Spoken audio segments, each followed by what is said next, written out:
So isa pong magandang araw, ako po si Jaan. At ang napunta po sa aming topic ay ang mahal kong Pilipinas. So tungkol nga po ba saan ang kanta na amin pong pinakinggan. Una namin napansin na ang mahal kong Pilipinas by J. Amara ay tungkol sa curiosity kung totoo ba na mahal siya ng Pilipinas. O sabihin na po natin hindi lang siya, kung mahal ba talaga tayo ng Pilipinas dahil sa nangyayari po sa kanyang buhay. So kung pag-uusapan po natin yung kanta, doon sa intro, nabanggit po ni J. Amara na mahal niya ang Pilipinas, ngunit ang tanong niya kung mahal ba siya ng Pilipinas dahil sa mga kahirapan na kanyang nararanasan. Nabanggit po doon na kahit anong trabaho, hindi pa rin sapat yung resources na meron po siya. May times na walang makain, may times na walang tirahan, at mahirap daw po na makahanap ng pagkakitaan. So doon po yung estado ng Pilipinas na gusto niyang ipahatid kung ano ba ang estado ng bansang ito. So sa video, kung makikita natin ang background na pinili or settings na pinili ni J. Amara ay yung slums, yung maduduming lugar, yung siksikan, tikit-tikit na bahay. Nung una ay maganda yung settings, nandun siya sa bukid na maliwalas, malawak, maganda ang tanawin. Tapos, ang pagkabanggit niya ng mga salita or ng kanta, ng lyrics, ay biglang lumipat yung settings doon sa basurahan, tambak ng mga basura, maduduming lugar, yung slum, kung sabihin. Ayan. Para may pakita na ang kanilang buhay ay hindi naging madali dahil ang Pilipinas ay hindi ganoon kaganda pagdating sa ekonomiya. So, kung makikita natin, si J. Amara ay parang nagre-reklamo the way he said things, the way he sang the song is parang nagre-reklamo siya, parang may curiosity siya, may doubt na bakit ganito, ayan, puro bakit siya, o bakit yun, ganun. And tapos pagdating po sa verse 1 ay hindi naman lumipat yung settings, nandun pa rin siya sa bahay-bahay. Isang parang shot lang po ang nangyari. Parang trapo na isura kung kakatrabaho, maling sugat sa kamay at makapalamakan. Ang kaso'y di pa rin makadama na makaluwag. So kahit sabi niya, puro trabaho na, kahit ano lang kayod ang gawin nila, ngunit hindi pa rin daw po sapat yung kanilang pinagkakitaan dahil parang nagkaroon ng standard na kapag mahirap ka ay yung mahirap lang din ang trabaho yung mga kasama. Tulad na lang po ng mga construction ng labada, paghugas, or kahit ano man po, parang naging maid na sila or naging yaya yung kanilang trabaho dahil nandun sila sa state na iyon. And then after po nun, may mga nabanggit din siya na hindi nila kayang abutin o hindi nila kayang bilihin yung mga gamot. Sabi ng dila po ay lumulungad na medisinang walang bisa. So, kumbaga po parang expired na, sabihin na natin, or kumbaga hindi yun yung totoong gamot na may effect dahil hindi nila kaya na kanilang budget or na kanilang pera na bilihin yung mga ganong bagay. So, napakadalang pa makakuha ng kahit ano na nagaling sa tao na mga tao-tauhan nyo. So, kumbaga parang nagkaroon ng corruption doon dahil or sabihin na natin na kawalan ng disiplina. Kasi imbis na mag-serve ang mga public servants like in the governments or yung barangay ay parang nagkaroon daw po ng pag-hold dun sa mga resources na dapat maibigay din sa kanila. Kaso yun po nagkaroon ng corruption. So masasabi natin yun dahil isa yon sa mga dahilan ng kahirapan, katulad na nasa module ay nandoon po yung isa yun sa dahilan na nasa module. Next ay ayun, noon, kulang ang kanilang kinikita sa pang-araw-araw. Kaya po parang nagkaroon siya ng hatred sa kanyang heart. Kaya ganun yung pagkakanta niya. Hindi lang siya yung basta masaya. Kung makikita natin sa expression or sa mata ni J.M. Mara, the way he said, the way he sang is parang nabibigati. Kaya nagkakaroon siya ng bigati. And then pagdating pa sa chorus, ganun ulit, mahal kong Pilipinas, mahal mo ba ako? So, mahirap talaga ang buhay kahit anong gawin namin. And then, after po nun, sa verse 2, parang doon niya na inaccept yung mga bagay-bagay. At sinabi niya, parang he's saying this to the high being or the Lord. Sabi niya, patawarin mo sana ako sa aking mga nagawa ng bagay ang ibigay sa atin ay pasalamatan. So kung una yung verse 1 ay parang medyo may doubt, parang may hatred, parang may disappointment, may frustrations. Pagdating po dito sa verse 2, parang nagkaroon siya ng acceptance na ano man yung mangyayari sa buhay ay plano yun ng Panginoon, ng ating Panginoon.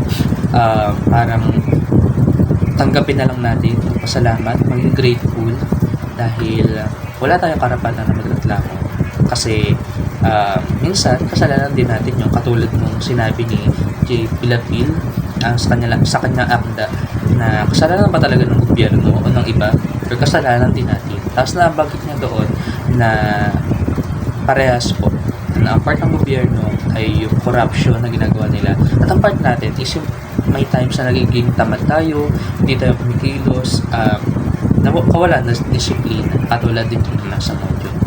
Tapos sabi doon, anong mga bagay na galing sa'yo ay dapat na pangalagaan. So nababanggit ni J.M. Mara na it's part of life na may mawawala, may dumadating, may mataas, mababa, may mahirap, may mayaman. So palaging pasalamat kung ano po yung state ng buhay natin. And one more thing is after ng verse 2, parang may kaduksong po yun na rap. Parang sinasabi niya na binibigay niya na yung problema sa Panginoon or sa Lord. Dahil sabi doon ng buhay ay galing sa Panginoon, kaya kung ano man ang mangyari sa iyo ay walang makakaawan. Mahirap daw po, subalit hindi lang tayo o hindi lang sila hindi nakakaranas, kundi ang bawat isa nakakaranas ng mga sitwasyon. Kaya sabi doon, kung ikaw ay hindi ka naman niwala sa Panginoon, wala kang karapatang magkita. Parang ganun po ang sinabi ni Jesus. At isa po sa mga napansin ko doon habang sinasabi niya yun ay pinapakita doon after po pala ng chorus na yun, parang may guitar solo, parang instrumental. Pinakita doon yung maraming tanawin, magagandang tanawin. Though may makasama siyang mga lansangan, madiluming lugar, pero parang pinagsama-sama din yung magagandang lugar. So kumbaga parang doon ni-make it yung Pilipinas na hindi lang minsan magaganda, hindi lang minsan mapapangit, ay ang isang bansa parang halo-halo po siya. So lahat yan kasangay noong tingin ko nararanasan ng ibang bansa. And then isa pa pong napansin ko noon ng huling chorus, parang ang sinasabi na ni J.M. Mara ay mahalin mo ang Pilipinas. Hindi na siya nagtatanong na mahal mo ba ako, mahal kita pero mahal mo ba ako, parang gano'n. Hindi na po, parang he's commanding himself or parang he's commanding everyone to love the Philippines. So kahit hindi siya mag-reciprocate sa'yo, kahit hindi ka mahal ng Pilipinas, kahit yung mga nangyari sa'yo ay hindi na maganda, is parang magmamahal ka pa din, gagawa ka pa rin ng tama. Parang ganun po yung sinasabi niya. Kasi parang accepted na sa heart niya na ganun talaga, wala na tayong magagawa. So kailangan na lang natin pagputihin. Parang ganun yung gusto sabihin ng kanta na hindi mo kailangan na maramdaman yung gusto mong maramdaman sa buhay mo.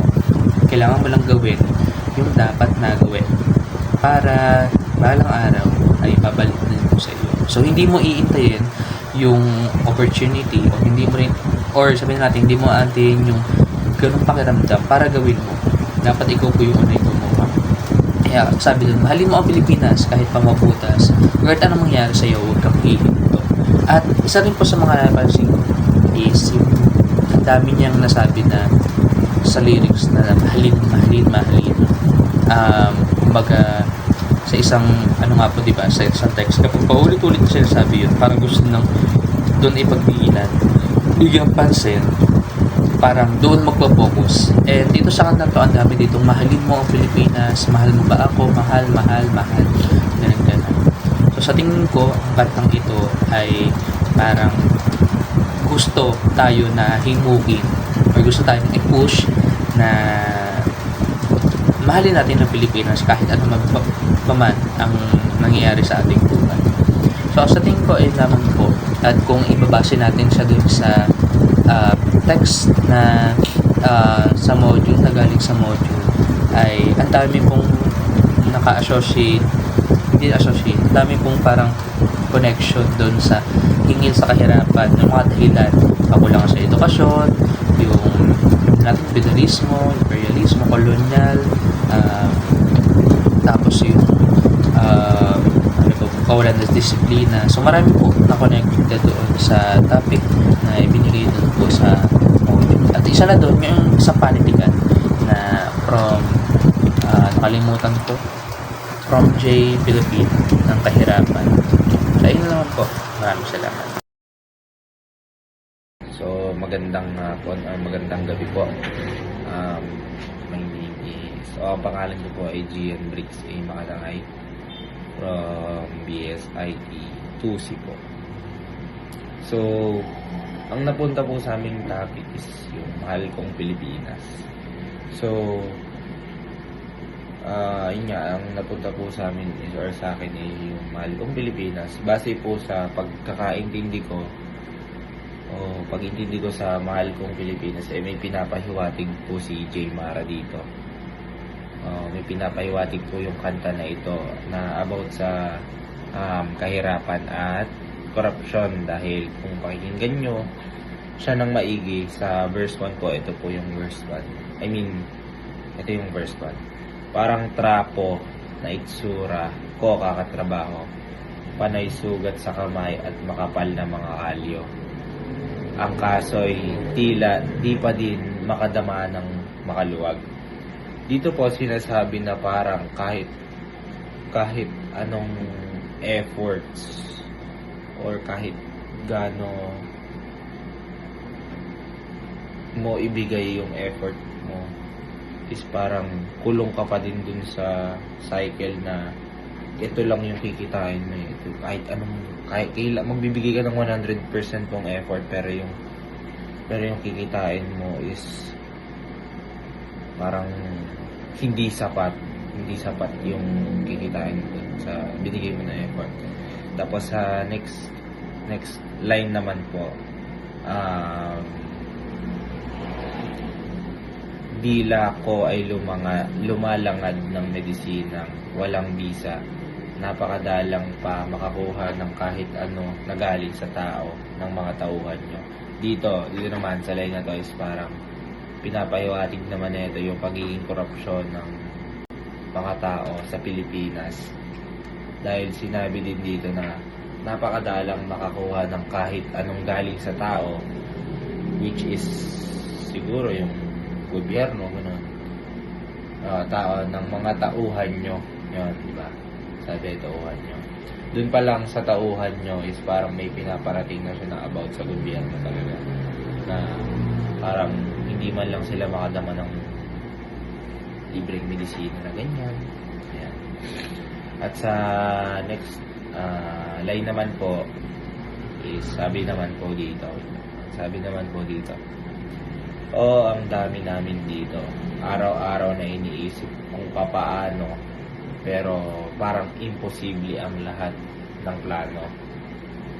Pagbabayad ko sa utang, uutang ng panibago. Pagbabayad ko sa utang, uutang ng panibago. Bakit ka mo? Kasi kulang na kulang. So dito naman sa line na to is makikita or mas madadaman nyo yung pagiging kulang ng pasweldo, sa Pilipinas. O ito rin yung rason kung bakit maraming mahirap sa Pilipinas, kasi nga kulang yung pasweldo, kulang yung mga binibigay na benefits ng Pilipinas o ng mga tao sa Pilipino, mga corrupt, ganun. Kasi nga hindi sapat. Sabi din dito, di ba, pagkabayad ko ng uutang ng panibago. Parang cycle lang po talaga siya, na parang pag umutang ka ngayon, yung kikitain mo ngayong araw na ito, ibabayad mo. Ngayon, uutang ka ulit para makasurvive ka. Or para mas, yun nga, makasurvive ka lang talaga sa Pilipinas. Parang yun lang din yung nagiging buhay ng ibang mahihirap eh. Makasurvive na lang talaga sa Pilipinas. Tapos, ito naman yung last line. Yung kikitain ko ngayong araw, ginastos ko na kahapon, pinabili ko ng ulam. Ayan, isa pa yun, di ba? Sabi ko kanina, possible na yung inutang ng tao, isibayad nila, tapos yung bibili nilang ulam that day is dapat pang bukas. Naibili na nila ng ano. Pero yun nga, parang naulit lang talaga yung cycle nila, kasi nga kulang yung pera. Kulang yung pera na kinikita. Kinikita mo o niya. So pag umutang uli siya, babayad uli siya kung ano man yung kikitain niya ngayong araw na ito. Mapupunta lang din doon yung sinweldo niya. So parang ang mangyayari nun, pagkabayad mo, utang ka uli ng panibago, kasi para makasurvive ka talaga dito sa Pilipinas. Yun yung pagkakaintindi ko talaga. Kasi sobrang hirap ng buhay sa Pilipinas, lalo na pag may corruption pa. Doon ko rin napagtanto na parang about din sa corruption talaga yung kanta na to, na Mahal Kong Pilipinas by Jay Mara. So yun lang po. Magandang gabi po. Thank you po. Hello po. Ang kanta po ng Mahal Kong Pilipinas ni Jay Mara ay nagpapakita ng realidad na buhay ng maraming Pilipino, lalo ng kahirapan, kakulangan sa trabaho at hirap sa pang-araw-araw na buhay. Sa linya niya po na malapit ng mabutas ang tsinelas, walang makain, walang tirahan at hirap humanap ng pagkakakitaan. Maliw na nilalarawan po dun is yung kahirapan, and sa sugat ng kamay at makapal na mga kalyo ay sinisimbolo po nun pagsisikap, kahit sinisimbolo po nun ng pagsisikap ng isang manggagawa, kahit nagtatrabaho ng mabuti, nahihirapan, at nagtatrabaho ng marangal, nahihirapan pa rin makaahon.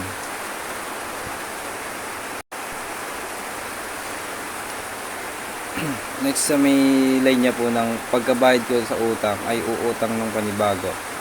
Matatawag ko po yung isang cycle of poverty, kung saan yung kinikita niya po ay agad na napupunta sa pang-araw-araw na pangangailangan. Maaari rin itong may ugnay sa kakulangan sa edukasyon at limitadong edukasyon. Yung limitadong edukasyon po, kapag limitadong edukasyon po is limitado rin po yung makukuhang trabaho. Kaya po siguro ganun yung mga marami pong nahihirapan.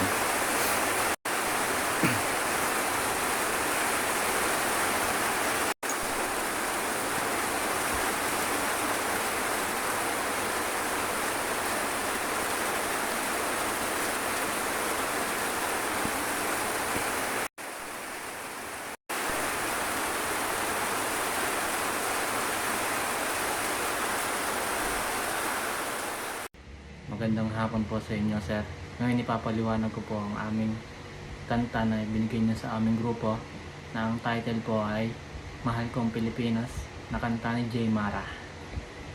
Ang kantang ito ay tungkol sa pagmamahal sa ating bansa, pero hindi lang nito ay pinapakita ang magagandang bagay tungkol sa Pilipinas. Pinapakita dito ang mga problema na nararanasan ng mga Pilipino, kagaya ng kahirapan at paghihirap sa buhay.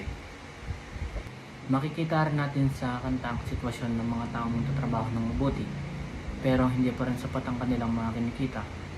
At nakita ko rin po yun sa verse ng kanta. Sa una, ito po yung lyrics. Parang trapo na sa itsura ko kakatrabaho. Panay sugat sa kamay at makapal na mga kalyo. Parang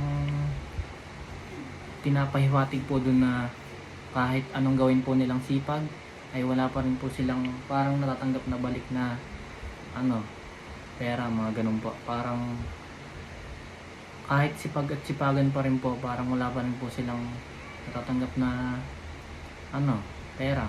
Hindi po nabalik yung parang, hindi po nila parang na-enjoy yung buhay, parang ganun po. Para sa akin, mahalaga ang mensahe ng kanta dahil pinapakita nito ang tunay na kalagayan ng ilang Pilipino. Hindi nito sinasabing tamad ang mga mahihirap. Sa halip, ipinapakita nito na may mga taong nagsisikap naman. Pero dahil sa mababang kita at kakulangan ng oportunidad, nahihirapan pa rin silang umunlad.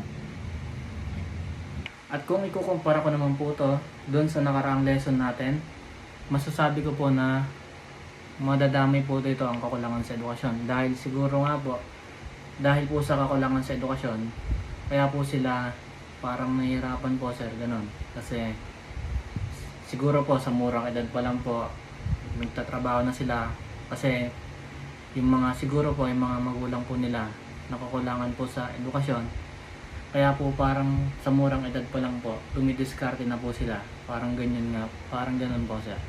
At meron pa rin po pala, dun po sa nakaraang lesson, pwede rin po ang korupsyon dahil nadamay rin po ito sa lyrics na napakadalasan pa makakuha ng kahit ano na galing sa tao, ng mga tao-tauhan nyo. Siguro po sinasay po dun sa lyrics na yon na yung mga gobyerno po, siguro lang po. Tapos parang yung mga gobyerno po parang may inuutusan na tao, pero yung mga inuutusan po nila na mga tao parang binubulsa po, mga ganun po. Tinatago po nila yung binigay sa kanila na galing doon po sa mga nakakataas sa kanila. Sa kabuuan po, parang pinapakita po ng kanta ng Mahal Kong Pilipinas ay isang kanta na nagbibigay ng mensahe tungkol sa pagmamahal sa bayan, habang ipinapakita ang realidad ng mga buhay ng maraming Pilipino.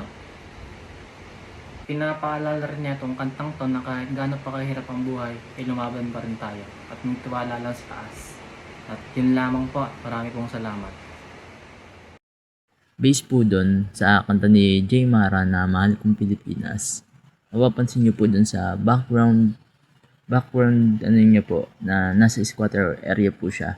Then, mapupunta po siya sa tapunan ng basura.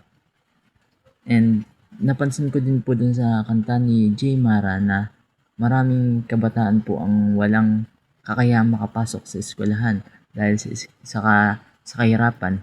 At napansin ko din po dun na maraming walang trabaho na nakaupo lang sa tabing kalye at sa tabi-tabi. O ganun nga po. Tapos yung ano pa po, kahirapan dahil walang pampagamot. Dahil sa mataas na ng ospital, kaya umaasa na lang sa mga na-expire na gamot like yung mga nakukuha po sa basurahan. Doon naman po sa dulo ng video, mapapansin nyo po yung Mahal Kong Pilipinas na paulit-ulit niya pong sinasabi na Mahal ko Pilipinas, Mahal ko Pilipinas. Parang ganun po. Based po talaga dun sa video, makikita nyo po dun yung struggle ng mga Pilipino sa kahirapan, kung paano sila ahon sa buhay, sa araw-araw nilang kakainin. Ipinapahiwatig po ng kanta na naka po siya dun sa place, like yung place ng mga tinitirahan ng mga Pilipino dun sa mabahong area po na hindi nila kayang maka-afford ng magandang titirahan kasi mahirap lang po sila. Kung ihahambing ko naman po ito dun sa pampantikan hingil sa kahirapan, ayan, maganda po ito ipagsama dahil parehong-pareho po yung ipinapakita nila dahil sa realidad ng buhay ng mga Pilipino. Dun po sa lesson na ang kahirapan ay kalagayan kung saan hindi nakakamtam ng isang tao ang mga pangunahing pangangailangan sa araw-araw. Ano pa ba yun? Makikita niyo po doon sa topic natin ang edukasyon, kawalan ng trabaho, korupsyon, at suliranin panlipunan. Ang maganda po dun sa lesson ay maganda po kasi may pagkakahalintulad po siya dun sa kanta kung saan ipinapakita po dito yung kahirapan ng Pilipinas at kagandahan po nito kung gaano po natin ito minamahal at pinapahalagahan bilang isang Pilipino mamamayan nito. Tapos po dun sa pagkakatulad nito, pinapakita po nung lesson natin, maraming Pilipino ang nahihirapan po sa kahirapan, lalo na po yung mga kabataan. Kasi po sa pag-aaral, mahirap po yan, lalo na po kung hindi ka po nakapagtapos, mahirapan ka po makapaghanap ng trabaho. Alam niyo naman po ang sitwasyon ng mga Pilipino. Mahirap po talaga kapag hindi ka nakapag-aral. Kaya po ang pagkakaiba ay ang kanta po mas nakatuon po sa emosyon po at pagmamahal sa mga Pilipino o sa Pilipinas. Kaya po tinatalakay natin dun sa lesson ay ang kawalan ng trabaho, kung saan maraming tao ang walang sapat na pagkakakitaan para masuportahan po ang kanilang pamilya. Para sa akin po, ipinapaalala nito na ang tunay na pagmamahal hindi lamang ang pagsasabi na mahal natin ang Pilipinas, kundi ang pagkilala rin natin sa mga problema nito, lalo na sa kinakaharap ngayon ng ating bansa, upang makagawa ng paraan para makatulong man lang kahit papaano. Based po dun sa napanood ko sa video na maraming kalat, madubi yung paligid. Sa kabuuan po, magkaugnay po talaga ang Mahal Kong Pilipinas at kanta lesson po pala natin na pampantikan hingil sa kahirap. Dahil pareho po silang pinapakita ang tunay na kalagayan ng Pilipinas, na ang kanta at pagmamahal para sa bayan ay hindi lamang suliranin na kailangan harapin ng mga Pilipino. Para sa akin, mas nagiging makabuluhan ang pagmamahal sa Pilipinas kapag iniintindi ito at suliranin kailangang harapin ng mga Pilipino. Para sa akin, mas makabuluhan ang pagmamahal sa Pilipinas kung naiintindihan natin ang problema nito at nasusolusyonan natin agad, para nagsisikap tayo at maging bahagi ng pagbabago.